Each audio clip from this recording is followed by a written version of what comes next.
Hello दोस्तों, स्वागत है आपका हमारे यूट्यूब चैनल में। तो देखिए, चर्चा चल रही थी विजयनगर साम्राज्य की, और आप लोगों ने विजयनगर साम्राज्य में अपने संगम वंश की चर्चा की थी। संगम वंश के बाद जो है सालू वंश की चर्चा की थी, और फिर इसके बाद जो है हमने तुलु वंश की चर्चा की थी। और तुलु वंश में हमने आपको बताया था तुलु वंश के अंतिम शासक कौन थे? सदाशिव राय थे ना। और इन्हीं सदाशिव राय के समय एक युद्ध होता है, और वही युद्ध कहलाता है तालीकोटा का युद्ध। कौन सा युद्ध हुआ था? तालीकोटा का युद्ध हुआ था, ठीक है। और पूछा जाए तालीकोटा का युद्ध कब हुआ था? हमने आपको बताया था 23 जनवरी 1565 को हुआ था, ठीक है। किसके किसके बीच हुआ था? तो एक तरफ विजयनगर साम्राज्य था, और विजयनगर के शासक कौन थे? सदाशिव राय।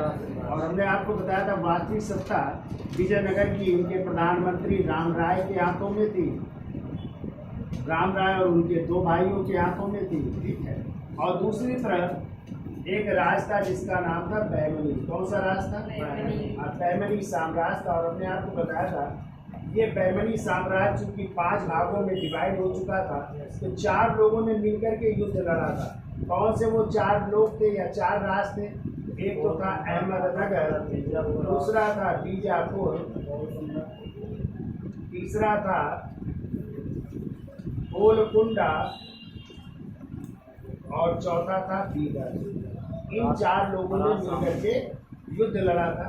लेकिन एक 5वां राज था, पूछा जाता है कौन सा एक राज्य जो है इस गुट में शामिल नहीं हुआ था? वो था बरार। और बरार क्यों शामिल नहीं हुआ था? हमने आपको बताया था गोलकुंडा और बरार के बीच आपसी वैमनस्य था। तो जब गोलकुंडा शामिल हो गया तो बरार इस गुट में शामिल नहीं हुआ। और अंत में जो है इसका नेतृत्व किसके हाथों में था? बीजापुर के शासक आदिल शाह के हाथों में था। और इसी युद्ध में जो है कौन पराजित होते हैं? विजयनगर के शासक सदाशिव राय युद्ध के मैदान में मारे जाते। इनका एक भाई था, वो भी मारा गया। और तीसरा भाई था जिसका नाम था तिरुमल। क्या नाम था? तिरुमल ने क्या किया? जब पराजित हुए तो ये जो शासक थे सदाशिव राय को लेकर के कहाँ भाग गए? पेनगोंडा भाग गए, ठीक है। और पेनगोंडा में जो है हमने आपको बताया था कि 1570 तक पेनगोंडा से ये शासन करता रहा सदाशिव राय। लेकिन 1570 ईस्वी में इस सदाशिव राय की जो है किसने? तिरुमल ने क्या कर दी? हत्या कर दी। और हत्या करने के बाद एक राजवंश स्थापित किया था, और वही वंश क्या कहलाता है? ठीक है। लेकिन ध्यान रखिएगा, क्वेश्चन आता है इस तालीकोटा युद्ध के समय जो है इसके बारे में वर्णन या विजयनगर साम्राज्य का वर्णन किसने किया है? तो हमने आपको बताया था एक इतिहासकार है सीवर। कौन? और सीवर ने एक पुस्तक लिखी है, कौन सी? ए फॉरगॉटन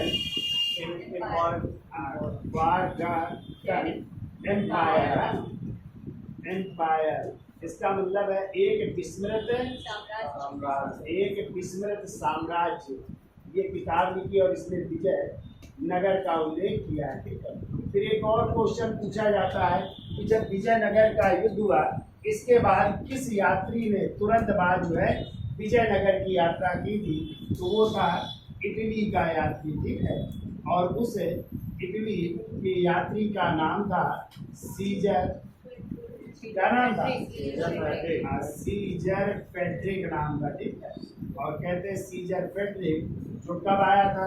1567 ईस्वी में जो है कहाँ की यात्रा की थी? विजयनगर की यात्रा। ये क्वेश्चन बहुत पूछा जाता है कि तालीकोटा के युद्ध के तुरंत बाद कौन यात्री था जिसने विजयनगर की यात्रा की? कौन है? इटली का यात्री सीजर फेड्रिक। कब आया था?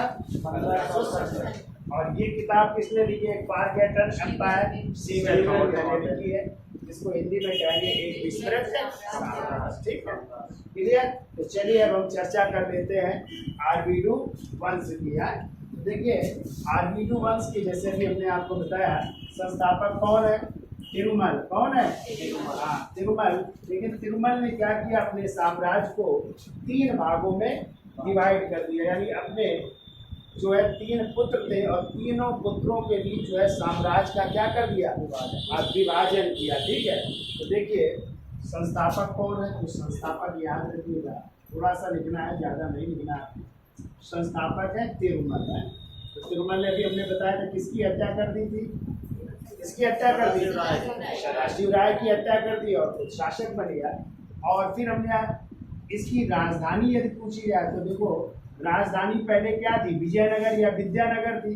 अब इसने राजधानी किसको बना दी, पेन गोंडा को बना दी। ठीक है, राजधानी क्या हो जाती है, पेन गोंडा हो जाती। ठीक है, और इसने अपने साम्राज्य को भाषाई आधार पर, किस आधार पर, भाषा के आधार पर कितने भागों में डिवाइड किया, 3 भागों में डिवाइड किया साम्राज्य को। ठीक है, 3 भागों में डिवाइड कर रहा है। किसको किसको जो है दे रहा है, तो अपने 3 बेटों के बीच विभाजित कर रहा है।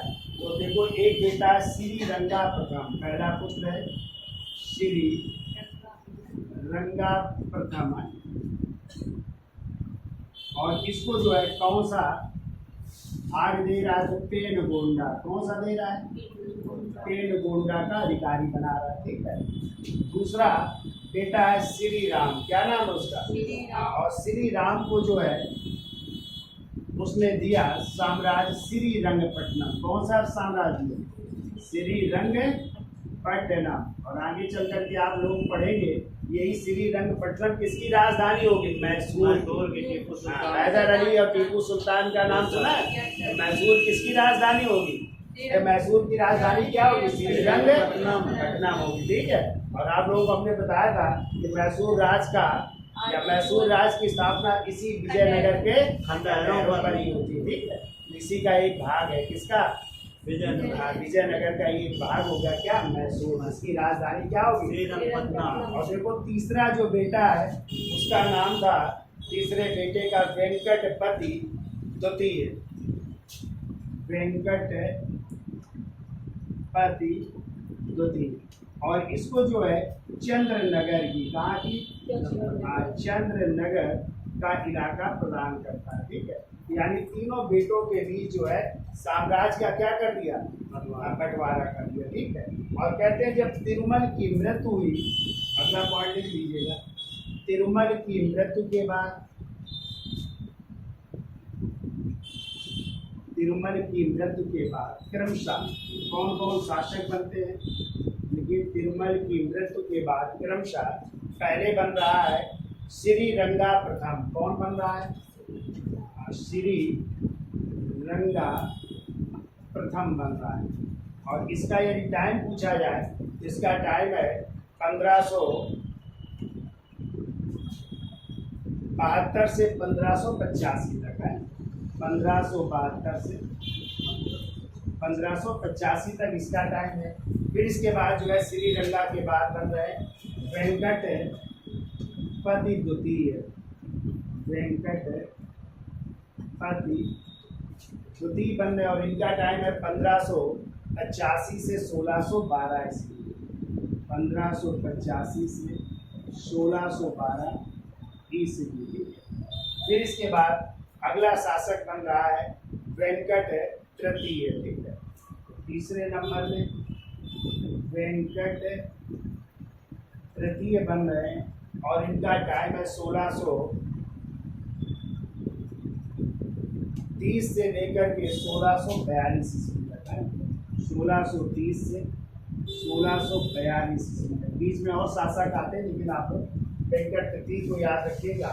और ये इसलिए इम्पोर्टेंट है, पीछे हमने टॉपिक में बताया था, इसी के समय जो है हमने बताया था कि 1639 ईस्वी में है, यानी वेंकट तृतीय के समय ही 1639 ईस्वी में फ्रांसिस डे नामक एक अंग्रेज ने, फ्रांसिस डे नामक एक अंग्रेज ने चंद्रगिरी के राजा से, चंद्रगिरी के जो गवर्नर हुआ करते थे, जो समय राजा हुआ करते थे, तो चंद्रगिरी के राजा से क्या पट्टे में लिया था, मद्रास, मद्रास को जो है पट्टे पर लिया, और यहीं पर एक किला बनवाया था, और वही किला था सेंट फोर्ट जॉर्ज किले का निर्माण करवाया था। ठीक है, जॉर्ज किले का निर्माण हुआ। ठीक है, इसीलिए आधुनिक मद्रास का संस्थापक यदि पूछा जाए किसे माना जाता है,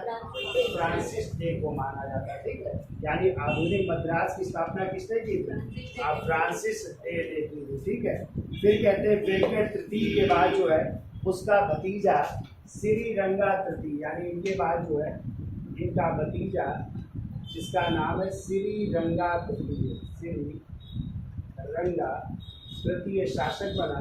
और इसका टाइम है 1642 से लेकर के कहीं कहीं 1650 मिलता है, कहीं कहीं 1652 ईस्वी मिलता है। तो इसने जो है शासन किया। और फिर इन्हीं के खंडहरों पर कौन सा राजवंश स्थापित होगा, ग्वालियर वंश मैसूर में आ जाएगा। ठीक है, और विजयनगर के खंडहरों पर कौन सा मैसूर राज स्थापित होगा। और मैसूर में कौन सा वंश आएगा, ग्वालियर वंश से कौन सत्ता छीन देगा, हैदर अली। और हैदर अली के बाद उसका बेटा टीपू सुल्तान।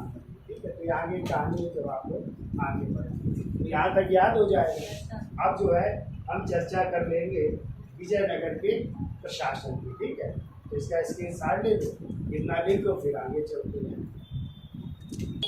तो देखिए विजयनगर के प्रशासन की चर्चा कर लेते हैं। यदि आ जाए विजयनगर के प्रशासन में सबसे बड़ी इकाई क्या थी, तो राज्य था। क्या था, और सबसे छोटी इकाई क्या थी, पुर। पुर का मतलब होता है गांव, तो सबसे छोटी इकाई क्या थी, गांव। तो किस तरह विभाजन था जो है प्रशासन का, किस किस इकाई में विभाजित थे, उनकी चर्चा कर लेते हैं। तो सबसे बड़ी इकाई क्या थी विजयनगर साम्राज्य की, प्रांत थी। ठीक है, और पता है प्रांत किस में विभाजित थे, तो प्रांतों के बाद आते थे मंडल। क्या आते थे, तो प्रांत विभाजित थे मंडल में, किसमें, मंडल। और मंडल के बाद आते थे जो है नहीं वो नहीं आते थे, मंडल के बाद आते थे जिले। क्या आते थे, जिले। और जिलों को कहा जाता था वलनाडु। क्या कहते थे, वलनाडु कहते थे, या इन्हीं को कुट्टम कहते थे। क्या कहते थे, कुट्टम कहते थे। और इसका मतलब होता था जिले, यानी मंडल किसमें विभाजित थे। आज भी तो आप लोग देखते होंगे सबसे बड़ा राज्य होता है, जैसे उत्तर प्रदेश क्या है, राज्य। अब राज्य किसमें विभाजित है, मंडल में। तो उत्तर प्रदेश में कितने मंडल है, 18 मंडल है। अब मंडल के बाद क्या आता है, जिला। और जिले कितने उत्तर प्रदेश में, 75 जिले है ना। तो ऐसे यहाँ पे भी है, वलनाडु क्या होते थे, प्रांत। प्रांत के बाद मंडल, मंडल के बाद वलनाड, यानी कुट्टम। और कुट्टम क्या थे, जिले। अब जिले किसमें विभाजित थे, तो वलनाड विभाजित थे नाडुओं में। किसमें, तो आप लोग भी देखते होंगे जिले के बाद आता है तहसील। क्या आती है, तहसील। और तहसील को एक और नाम से जानते हैं, परगना भी कहते हैं।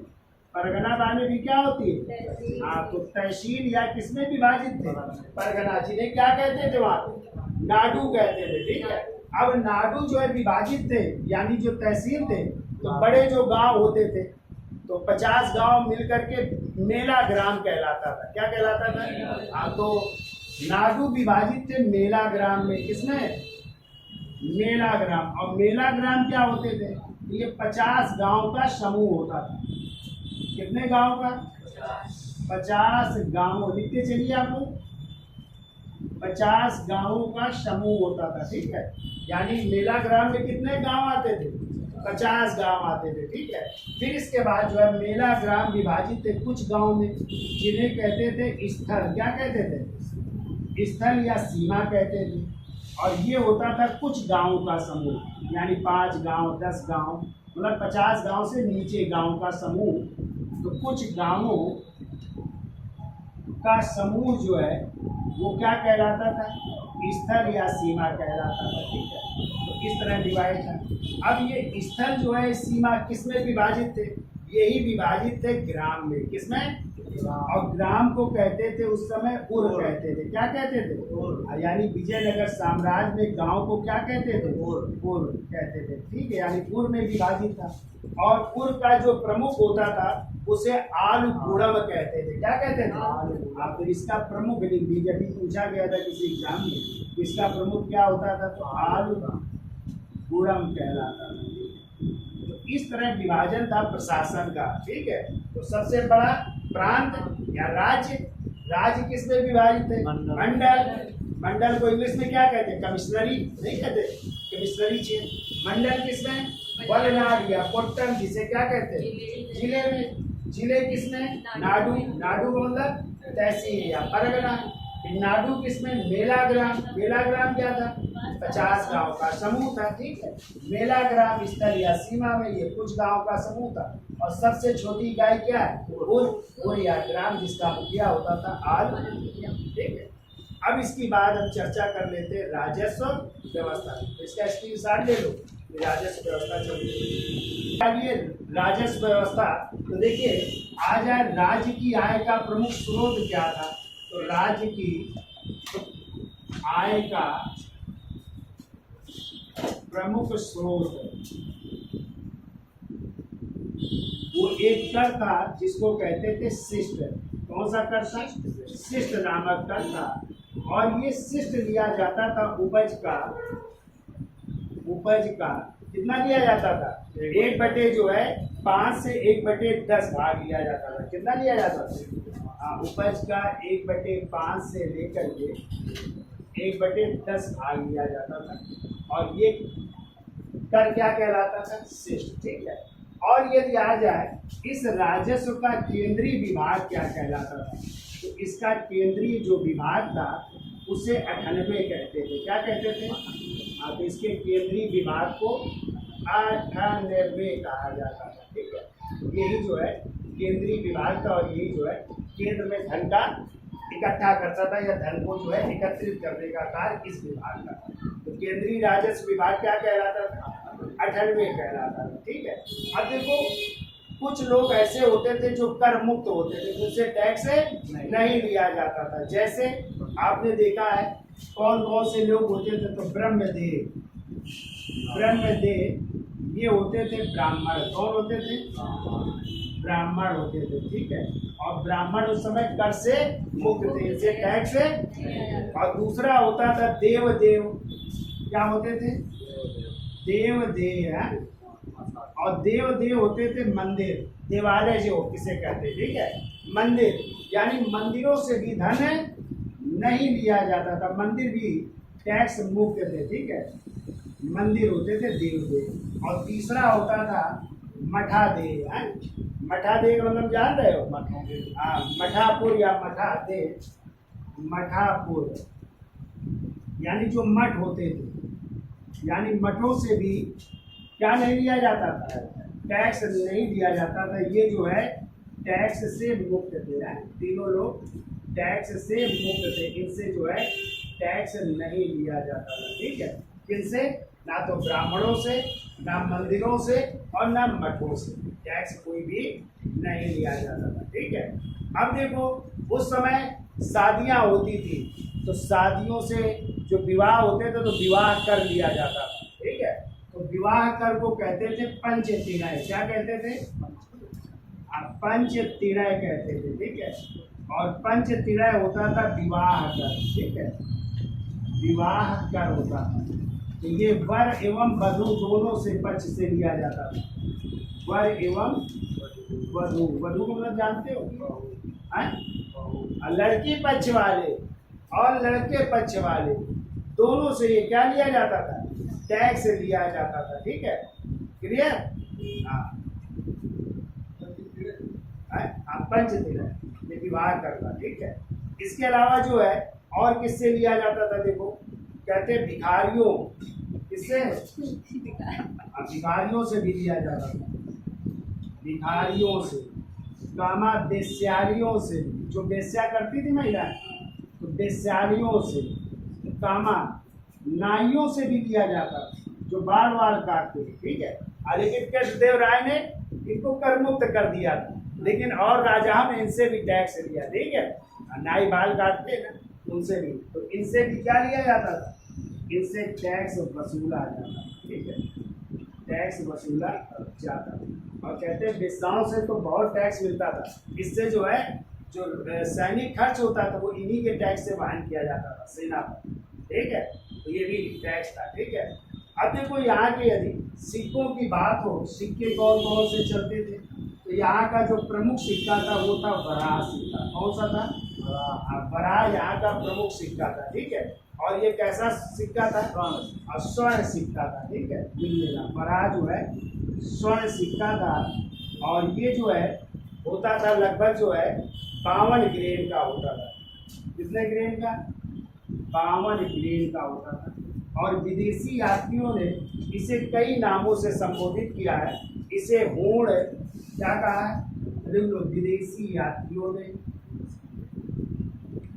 विदेशी यात्रियों ने इस सिक्के को होड़, कामापरदौश, कामापगौड़ा, मूड, परदौस और पगौड़ा कहकर संबोधित किया है, ठीक है। इसके अलावा जो है प्रताप भी सिक्का चलता था सोने का, और फड़म सिक्का चलता था, ठीक है। तो लिख लो, प्रताप एवं फड़म, ये भी दोनों सोने के सिक्के थे, ठीक है। ये भी चलते थे सोने के सिक्के, तो ये भी प्रचलित है। प्रताप भी लिख लो और फड़म भी लिख लो, ठीक है। जबकि जो है चीतल आ जाए तो चीतल तांबे का सिक्का था, ठीक है, लिख लो ना। चीतल सिक्का भी चलता था, और चीतल काय का था? तो तांबे का सिक्का था। जैसे आपने दिल्ली सल्तनत में पढ़ा था ना, चांदी का टका और तांबे का चीतल होता था ना, तो ऐसे यहाँ पे भी चीतल चलता था, ठीक है। अब देखो, जो हरिहर प्रथम थे, आप लोगों ने पढ़ा है, तो हरिहर प्रथम का जो वराह सिक्के थे, इसके वराह सिक्के थे, उसमें किसकी आकृति अंकित होती है? तो लिख लीजिए, हरिहर प्रथम के वराह सिक्कों में गरुड़ और हनुमान की आकृति अंकित है। किसकी? हाँ, इसमें वराह सिक्के में गरुड़ की आकृति और भगवान हनुमान जी की भी आकृति बनी होती है, ठीक है। तो देखो, हरिहर प्रथम के वराह सिक्कों में गरुड़ और हनुमान की आकृति अंकित थी, जबकि कृष्णदेव राय के सिक्कों में, देखो दूसरा पॉइंट, कृष्ण देव राय के सिक्कों, इनके सिक्कों में जो है बाल कृष्ण की आकृति अंकित थी, बाल कृष्ण, और दूसरी इनके सिक्कों में वेंकटेश की आकृति अंकित थी। तो बाल कृष्ण और किसकी? वेंकटेश की आकृति इनके सिक्कों में अंकित थी, ठीक है। फिर देखो, सदाशिव राय जो थे, तो लिख लो, जो अभी आपने पढ़ा था विजयनगर के शासक, तो सदा शिव राय के सिक्कों पे लक्ष्मी नारायण की आकृति अंकित, लक्ष्मी नारायण की आकृति अंकित थी, ठीक है। तो ये सिक्कों मिलते हैं। और जबकि जो आरवीडू वंश के शासक थे, उनके सिक्कों पर लिख लो, आरवीडू वंश, आरवीडू वंश के शासकों पे वेंकटेश की आकृति अंकित थी। इसके अलावा चक्र बना था, इसके अलावा संघ की आकृति अंकित किया। तो आरवीडू वंश के शासकों के सिक्कों पर वेंकटेश, चक्र और संघ की आकृति अंकित थी, ठीक है।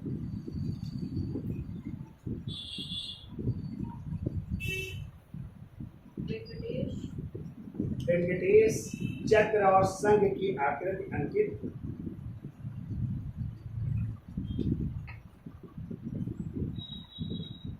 ठीक। तो इसका स्क्रीनशॉट ले लो, फिर आगे चलते हैं। अब देखो, यदि आ जाए विजयनगर की राजभाषा क्या थी, तो अपने आप को बताया विजयनगर किस भाषा के लिए प्रसिद्ध था? तेलुगु भाषा। तो यदि आ जाए विजयनगर की राजभाषा क्या थी, तो विजयनगर की राजभाषा थी तेलुगु। क्या थी? तेलुगु। और आपको पता है कि कृष्णदेव राय का शासनकाल तेलुगु साहित्य का स्वर्णयुग कहलाता है।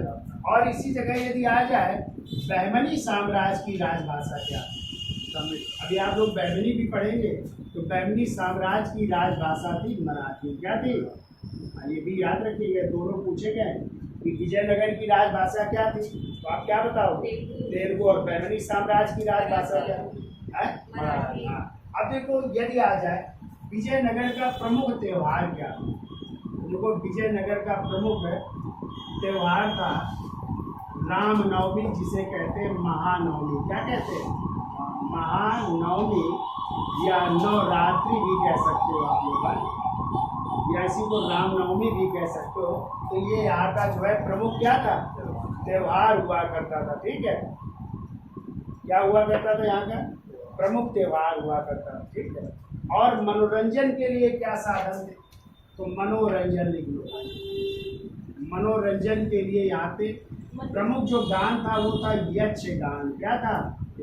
हाँ, और यहाँ पे छाया नाटक भी खूब होते थे। और यहाँ का प्रसिद्ध छाया नाटक यदि पूछा जाए क्या था, वो था बोमलाट। क्या नाम था? बोमलाट एक जो है छाया नाटक, जो पर्दे पर नहीं, जैसे आपने गांव देखा हुआ नौटंकी, रासलीला, रामलीला होती है ना, वैसे ही यहाँ पे भी होते थे, खेलते थे। तो वो छाया नाटक कहलाता था।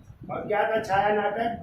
बोमलाट का जो है जिसका आयोजन किया जाता है। ठीक है, आ जाए यहाँ का प्रमुख खेल क्या था? यहाँ का प्रमुख जो है खेल मरकम नहीं था, वो था शतरंज। क्या था? शतरंज, या जिसे आप लोग पासा भी कहते हैं। ठीक है, ये प्रमुख खेल था। और आपको पता है कृष्णदेव राय स्वयं जो है बहुत अच्छा जो है शतरंज प्रेमी था, यानी शतरंज का बहुत अच्छा खिलाड़ी था। कौन? कृष्णदेव राय, जो स्वयं जो है शतरंज भी खेला करता था। ठीक है, तो ये याद हो जाएंगे। अब देखो, यदि आ जाए विजयनगर के जो मंदिर है, उन मंदिरों का निर्माण किस शैली में हुआ? ठीक है, तो विजयनगर साम्राज्य के मंदिरों का निर्माण हुआ द्रविड़ शैली। कौन सी शैली? द्रविड़ शैली। तो हमने आपको बताया था दक्कन के मंदिर का निर्माण द्रविड़ शैली। तो मंदिरों की 3 शैलियाँ थी, तो आप लोगों ने पढ़ा होगा। एक तो नागर शैली, और नागर शैली के मंदिर उत्तर भारत कहाँ के हैं? सब उत्तर भारत के है ना, ये भी याद रखिएगा। उत्तर भारत के जितने भी मंदिर है नागर, ये दूसरी है ये द्रविड़ शैली। और ये दक्कन के या दक्षिण भारत के जो मंदिर है तो वो दक्कन भारत की। और तीसरी थी केसर शैली। और केसर शैली जो है इन दोनों का मिश्रण है। किसका मिश्रण? उत्तर भारत और दक्षिण भारत के मंदिरों का जो मिश्रण मिलता है वही कहलाती है कौन सी शैली? केसर शैली। ठीक है, तो ये भी याद रखिएगा। ये जो है किसकी शैलियाँ है? मंदिरों की 3 शैलियाँ। तो आपसे पूछे जाते हैं जितने गुप्त काल के मंदिर हैं सब, नागर शैली में, दक्कन के मंदिर द्रविड़ शैली में, तीसरी केसर शैली। ठीक है, तो आप लोग जाओगे जब दक्षिण भारत तो देखिएगा मंदिरों की बनावट दूसरी तरह है। तो चौकोर वहाँ पे मंदिर बने, लेकिन अपने यहाँ के मंदिर नीचे चौड़े और ऊपर पतले, शिखर नुमा प्रयोग हुआ है ना। तो शिखर युक्त पहला मंदिर कौन था? तो देवगढ़ झांसी का दशावतार मंदिर, जो गुप्त काल का है ना। और ईंटों से निर्मित मंदिर पूछे जाते हैं तो भीतर गांव का है, भीतर गांव, तो भीतर गांव का मंदिर ईंटों से निर्मित मंदिर है। इसके अलावा मध्य प्रदेश में सिरपुर का लक्ष्मण मंदिर भी, वो भी ईंटों से निर्मित मंदिर माना जाता है। ठीक है, तो मंदिरों की विशेषता है। ठीक है, अब देखो यहाँ पे हमने आपको बताया था एक प्रथा प्रचलित थी, कौन सी? सती प्रथा। सती प्रथा यहाँ पे प्रचलित थी। और हमने बताया भी है कि कई लेखकों ने जो है सती प्रथा का वर्णन किया। तो कहते हैं जो महिलाएं पति के साथ क्या हो जाती थी? सती हो जाती थी, तो उनका स्मारक बनाया जाता था। ठीक है, उसे क्या कहते थे? उसे कहते थे सती कल या महासती कल। क्या कहते थे स्मारक को? लिख लो, स्मारक बनते थे उनको कहते थे सती कल या महासती कल कहते थे। महासती कल यानी उनके सम्मान में ये बनाए जाते थे स्मारक। ठीक है, तो उसी में पुरुष भी दफन है, उसी में महिला भी, तो स्मारक के रूप में ये महासती कल स्थापित होते थे, स्मारक बनाए जाते। ठीक है, और कहते हैं यहाँ पे देवदासी प्रथा भी प्रचलित थी। क्या? कौन सी प्रथा? देवदासी, यानी मंदिरों में क्या लड़कियां होती थी ना, नाचा गाया करती थी, ये प्रथा भी प्रचलित थी। और कहते हैं जो युद्ध में वीरता दिखाते थे, युद्ध में वीरता दिखाने वाले पुरुषों को, वीरता दिखाने वाले पुरुषों को एक सम्मान दिया जाता था। और वो सम्मान क्या था? पैर में गंड पेद्र नामक जो है एक कड़ा धारण करते थे। गंड पेद्र ऐसे लिखिएगा, गंडपेद्र नामक एक कड़ा, जैसे देखा होगा महिलाएं नहीं मोटे मोटे कड़े पहनती थी, बूढ़ी दादी आप लोगों ने देखा होगा, या राजस्थान जाइएगा आप लोग, राजस्थान में आज भी महिलाएं मोटे मोटे कड़े चांदी के, ठीक है, पहनती है। तो ऐसे दिया जाता था किसको, जो युद्ध में वीरता दिखाते थे पुरुष, ठीक है, उनको जो है सम्मान के तौर में क्या दिया जाता था, गंडपेद्र है, जो पैरों में धारण करते थे, ठीक है। और यहाँ पे दास भी प्रथा प्रचलित थी। कौन सी प्रथा, तो देखो दास प्रथा प्रचलित थी, और दास प्रथा को कहते थे वेशवज्ञ कहते थे। क्या कहते थे, वेशवज्ञ कहा जाता था, ठीक है। तो ये प्रथा भी यहाँ पे प्रचलित थी। और अंतिम पॉइंट लिख लो, अंतिम पॉइंट लिख लीजिए, एक और पॉइंट लिख लो। तो देखो विजयनगर में एक भू सामंत व्यवस्था फैली थी, ठीक है। देखो विजयनगर में दो व्यवस्था थी, एक थी आयंगर व्यवस्था और दूसरी व्यवस्था थी नायकर व्यवस्था, ठीक है, नायकर व्यवस्था। तो ये क्या होते थे, भू सामंत हुआ करते थे, ठीक है। तो ये भू व्यवस्था और आयंगर व्यवस्था ये कहाँ प्रचलित थी, गाँवों में प्रचलित थी, ठीक है। और कहते 12 इसमें सदस्य होते थे, और यही सदस्य जो है गांव का क्या करते थे, पूरा जो है गांव की देख रेख करते थे, पूरे नियम कानून उन्हीं के अनुसार चलते थे। यानी एक समिति होती थी, जैसे आजकल क्या हो जाती है ग्राम पंचायत, और ग्राम पंचायत में कौन हो जाते हैं, प्रधान जी, और प्रधान जी के अलावा क्या होते हैं, सदस्य। नहीं, बीडीसी तो अलग बात है, उनके सदस्य नहीं होते पंचायतों के, मेंबर जिसे कहते हैं। तो वैसे यहाँ पे भी थे 12 सदस्यों की एक ये टीम होती थी, जो गांव का क्या करती थी, पूरी देखभाल करती थी, उसे कहते थे आयंगर। और नायकर किसे कहते थे, जो भू सामंत होते थे। क्या होते थे, भू सामंत होते थे, ठीक है। तो ये व्यवस्था भी प्रचलित थी। नायकर भू सामंत कहलाते थे, और आयंगर क्या कहलाते थे, ग्रामीण व्यवस्था की देखरेख करते थे, ठीक है। ये ग्रामीण व्यवस्था की देखरेख करते थे। ये भी याद रखिएगा, ये दोनों पूछे गए, आयंगर क्या थे, नायकर क्या। आयंगर क्या है भैया, गांव की व्यवस्था देखने वाले, और ये है भू सामंत यानी जमींदार होते थे, वो कहलाते थे नायकर। तो ये भी व्यवस्था कहाँ पे प्रचलित थी, विजयनगर। इतना याद हो जाएगा। तो ये है जो है विजयनगर साम्राज्य का प्रशासन, ठीक है, इसको आपको याद, ठीक है। तो वीडियो अच्छा लगा हो तो लाइक शेयर और सब्सक्राइब भी करिए। धन्यवाद।